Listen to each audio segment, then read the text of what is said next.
Hello students, in last class we have studied about sequence series in which we have studied about arithmetic progression.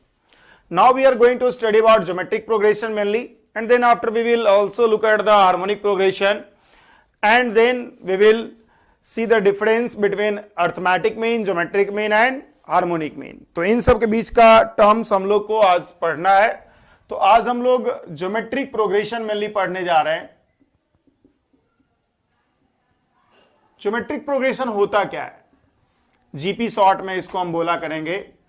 Geometric progression होता है ऐसा progression जिसमें कि consecutive terms का जो ratio हो वो कांस्टेंट है, और जो कंसेक्यूटिव टर्म्स का रेशियो होता है उसी को कॉमन रेशियो कहा जाता है. मतलब a progression in which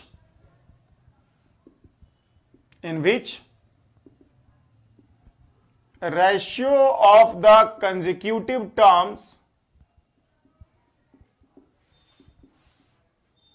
is constant is called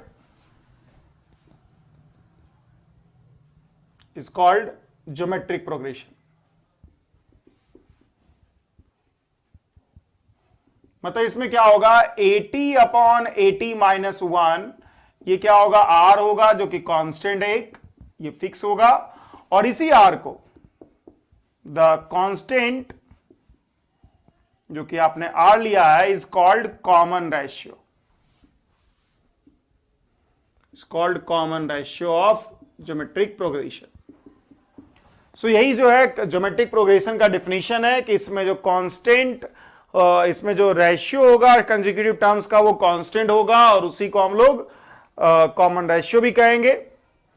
point ये है कि अगर आपके पास if a1 a2 a3 up to an जो है वो r in GP, r in geometric progression, तो आपके पास a1 इज इक्वल टू हो जाएगा, a1 तो आपके पास a1 है ही, a1 इंटू r हो जाएगा. a3 की अगर हम बात करें तो a2 इंटू r हो जाएगा, और a2 की जगह आप ऑलरेडी लिखे हुए हो तो a2 इंटू r स्क्वायर हो जाएगा. अगर आप a4 की बात करो तो a3 इंटू r हो जाएगा, और a3 की जगह आप क्या करोगे, a3 की जगह आप a1 into r square into r, मतलब a1 इंटू r क्यू हो जाएगा. a5 की अगर हम बात करो तो a4 इंटू r हो जाएगा, और इस तरह से a1 into r to the power 4 हो जाएगा. और इस तरह से अगर आप देखोगे, अगर आप सारे चीजों को देखोगे तो आपके पास हो जाएगा 80 की जगह आप लिख सकते हो a1 into r to the power t minus 1. So this is the tth term of geometric progression, जिसमें कि क्या देख रहे हो आप कि किसी भी टीएथ टर्म को निकालना है आपको तो a1 into r to the power t minus 1 कर दोगे, आपको टीएथ टर्म निकल जाएगा. तो ये याद रखना है कि ज्योमेट्रिक प्रोग्रेशन में किसी भी टीएथ टर्म को निकालने के लिए a1 into first term into common difference, sorry common ratio two the power t minus 1. a1 यहां पर क्या है, फर्स्ट टर्म है, और r क्या है, कॉमन रेशियो है. तो ये चीजें आपको ध्यान रखना चाहिए, कॉमन रेशियो है r, और a1 जो है वो फर्स्ट टर्म है. सो this is the geometric progression. अगर हम बात करें ज्योमेट्रिक प्रोग्रेशन में सम का, क्या सम होगा, जो भी ज्योमेट्रिक प्रोग्रेशन होता है उसका, तो उसको हम लोग इस तरह से फाइंड आउट कर सकते हैं.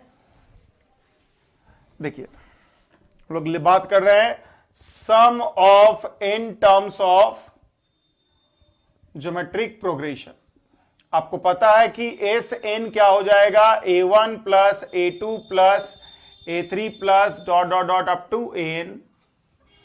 आप क्या करो, इसमें कॉमन रेशियो से गुना कर दो. कॉमन रेशियो से जब गुना करोगे तो हो जाएगा a1 इंटू r प्लस,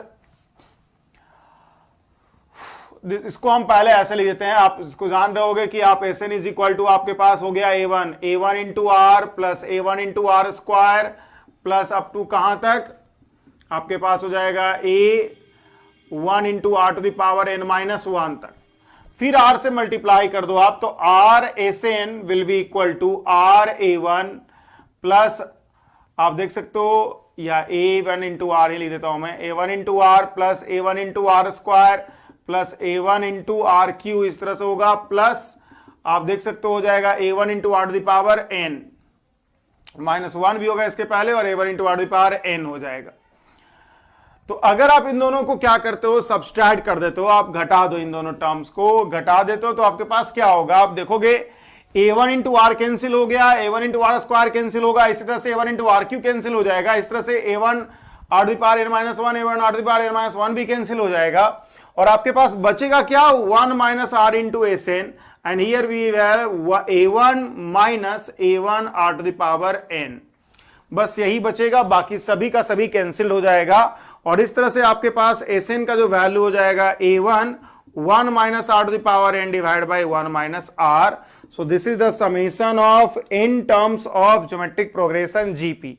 तो जीपी का जो भी टर्म्स होता है इन टर्म्स, उन सभी का समेशन यही होगा a1 into 1 minus are to the power n divide by 1 minus are. So ये जो है आपका ज्योमेट्रिक प्रोग्रेशन का सम हो गया।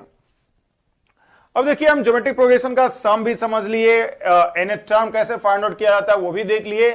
अब इस पे बेस कुछ सवाल करते हैं हम लोग। सवाल ये है कि मान लिया आपको एक क्वेश्चन दे दिया जाए कि अगर आप का पास एक ज्योमेट्रिक प्रोग्रेशन है, इफ यू हैव, क्वेश्चन है if you have geometric progression in which आपको पास क्वेश्चंस है, ये क्वेश्चंस मैं लिख रहा हूं इसमें, in which third term is 24, third term is 24 and sixth term is 192, then find 10th term। तब आपको 10th term फाइंड आउट करना है। अगर फर्स्ट थर्ड टर्म 24 दिया है, सिक्स टर्म आपको 192 दिया हुआ है, तो आप क्या करोगे कि आप जानते हो कि a3 will be equal to हो जाएगा a1 into R square that is given is equal to 24, and a6 is equal to क्या हो जाएगा a1 into R the power 5 that is equal to 192। तो अगर आप इन दोनों को रेशियो ले लो तो आपके पास हो जाएगा R the power 3 and 192 divide by 24, and that we have is equal to 8, और इस तरह से r का वैल्यू 2 आ गया। अब r का वैल्यू 2 आ गया तो आप a3 जो आपके पास a1 इंटू 2 स्क्वायर है दैट इज इक्वल टू 24 है, इससे आप a1 भी निकाल लिया आपने, 6 हो गया। आपके पास a1 भी पता है, आपके पास r भी पता है, तो आप आसानी से a10 निकाल सकते हो। a10 will be equal to a1 into R to the power 10 minus 1 that is equal to 9। So a1 आपके पास ये है टू द पावर 9। सो इस तरह से आपके पास वैल्यू जो होगा 3072। सो this is the value here, जो कि आप देख सकते हो a10 का वैल्यू 3072 है, जो कि हमने फाइंड आउट कर लिया। इसी तरह से हम एक और क्वेश्चन दे रहे हैं आपको ज्योमेट्रिक प्रोग्रेशन पे बेस्ड।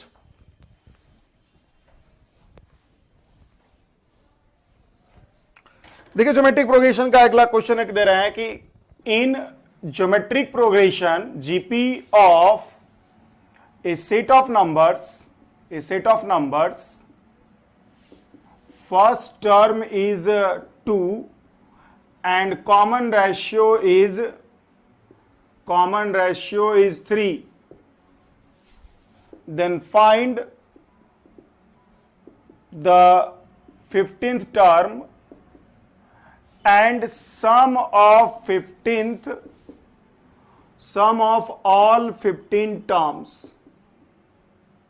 ये आपको ज्योमेट्रिक प्रोग्रेशन में निकालना है। आप देख सकते हो क्या सिचुएशन है, आपके पास first term a1 is equal to 2 दिया हुआ है और r इज इक्वल टू 3 दिया हुआ है, तो आप a15 will be equal to हो जाएगा a1 r to the power 15 minus 1, मतलब a1 to the power r to the power 14, और इस तरह से आपके पास हो जाएगा 2 into 3 to the power 14। This is the term 15th। बात करते हैं अगर हम समेशन का, तो summation of 15 term will be equal to a1 1 minus r to the power n divide by 1 minus r, या आप उसको उल्टा भी लिख सकते हो a1 r to the power n minus 1 divide by r minus 1, और इस तरह से आपके पास हो जाएगा 2 3 to the power 15 minus 1 divide by 3 minus 1, और 3 माइनस 1 2 होगा, तो एक तरह से आपके पास 15 माइनस 1 होगा। This is the summation of in terms of geometric progression. तो इस तरह से हमने ज्योमेट्रिक प्रोग्रेशन को समझा कि किस तरह से किसी particular terms of geometric progression को निकाल सकते हैं और सम कैसे निकाला जाता है। इसी तरह से एक और प्रोग्रेशन है हार्मोनिक प्रोग्रेशन, एक और प्रोग्रेशन है जिसको हम लोग पढ़ेंगे, that is called harmonic progression. इसके बारे में हम लोग को ज्यादा जरूरत नहीं है, because harmonic progression basically arithmetic progression का ही रिवर्स होता है। अगर कुछ टर्म्स हार्मोनिक प्रोग्रेशन में है, इसका मतलब है कि उसका रिवर्स्ड होगा, वो एपी में होगा, अर्थमेटिक प्रोग्रेशन में होगा। तो if terms a1 a2 a1 a2 a3 up to an are in harmonic progression, then it means that then 1 by a1, 1 by a2, 1 by a3 are 1 by an are in arithmetic progression. तो point is अगर आपके पास harmonic progression में है ये सभी terms a1 to an, तब आपके पास 1 by a1, 1 by a2, 1 by a3 up to 1 by an will be in arithmetic progression, जो कि आप देख सकते हो यहां पर बहुत क्लियर है, आपके सामने दिख रहा होगा कि हार्मोनिक प्रोग्रेशन और अर्थमेटिक प्रोग्रेशन के बीच का रिलेशन क्या है। कहने का मतलब है कि जो डिफरेंस होगा 1 by a2 minus 1 by a1, consecutive terms के डिफरेंस जो होगा इसमें रेसिप्रोकल में वो क्या होगा, कांस्टेंट होगा, that is called common difference. तो यही हार्मोनिक प्रोग्रेशन है, जो कि आप समझ सकते हो। बेसिकली अब एक कंसेप्ट होता है एएम जीएम एंड एचएम का, एएम जीएम एंड एचएम का।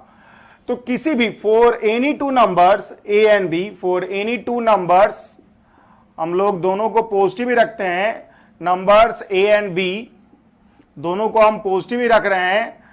आपके पास अर्थमेटिक मीन एम डिफाइन होता है, अर्थमेटिक मीन डिफाइन होता है a plus B by 2, geometric mean define होता है जीएम, जिसको हम लोग बोल रहे हैं शॉर्ट में, ज्योमेट्रिक मीन डिफाइन होता है अंडर रूट ए बी से, और हार्मोनिक मीन डिफाइन होता है 2/1 by a plus 1 by a b। अब याद रखने वाली बात यह है कि इन तीनों के बीच का एक रिलेशन होता है, दैट इज एम हमेशा greater than equal to GM होगा और जीएम हमेशा greater than equal to HM होगा। ये एक रिलेशन है जिसको कि आपको जानना चाहिए।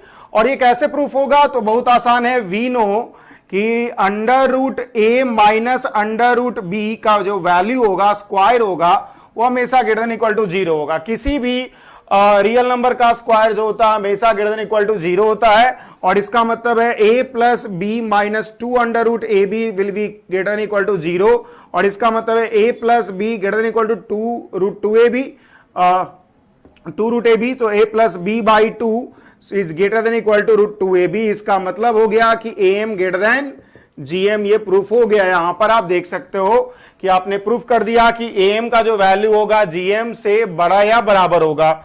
अगर आप ये प्रूफ कर दे रहे हो तो आप आसानी से हार्मोनिक मीन को भी कर दोगे, क्योंकि आपको पता है कि अगर रूट 2 ए बी को प्रूफ करना है greater than equal to 2/1 by A plus 1 by B, तो आप क्या करो, root A B greater than equal to, आप देख सकते हो 2 A B divide by A plus B हो रहा है, और इसका मतलब है a plus B by 2 greater than equal to root A B. तो ये भी आप दिख सकता है, वापस से आपके पास एम ग्रेटर देन जीएम ही आ गया। आपने ये लिया हुआ है यहाँ पे कि जीएम अगर greater than equal to HM है, इससे यही चीज आ रहा है कि एम ग्रेटर देन जीएम। इसका मतलब है कि ये जो रिलेशन है M greater than GM greater than HM और इक्वल टू बी, ये वैलिड होगा। ये आपको समझ में आना चाहिए। एक इंपॉर्टेंट रिलेशन है जो कि अक्सर कभी कभी यूज होता है। इसी पे बेस्ड एक सवाल किया जा सकता है। सवाल ये है कि अगर आपको पूछा जाए कि x plus 1 by X, question ये है prove that x plus 1 by X greater than equal to 2, तो आप आसानी से प्रूव कर सकते हो, बशर्ते कि x क्या हो, पॉजिटिव नंबर हो, x 0 नहीं होना चाहिए, पॉजिटिव नंबर होना चाहिए। तो जैसा हम लोग जानते हैं am should be greater than equal to gm, तो आपके पास x plus 1 by X divide by 2 should be greater than under root x into 1 by X and that is equal to 1। तो इस तरह से x plus 1 by X greater than equal to 2 proof हो गया है। तो इस तरह से हमने देखा कि ज्योमेट्रिक प्रोग्रेशन क्या होता है और हार्मोनिक प्रोग्रेशन क्या होता है, as well as we have seen the terms am, gm and hm, और इन तीनों के बीच का रिलेशन क्या होगा ये भी हमने सीखा कि हमेशा किसी भी दो नंबर के लिए am का वैल्यू हमेशा gm से बड़ा होगा, gm का वैल्यू हमेशा hm से बड़ा होगा या बराबर भी होगा, इक्वलिटी भी होल्ड कर सकता है। तो इस तरह से हमने सीक्वेंस सीरीज का पार्टिकुलर टॉपिक जो हम लोग को बेसिक मैथ में जरूरत है वो हमने फिनिश कर दिया। Thank you.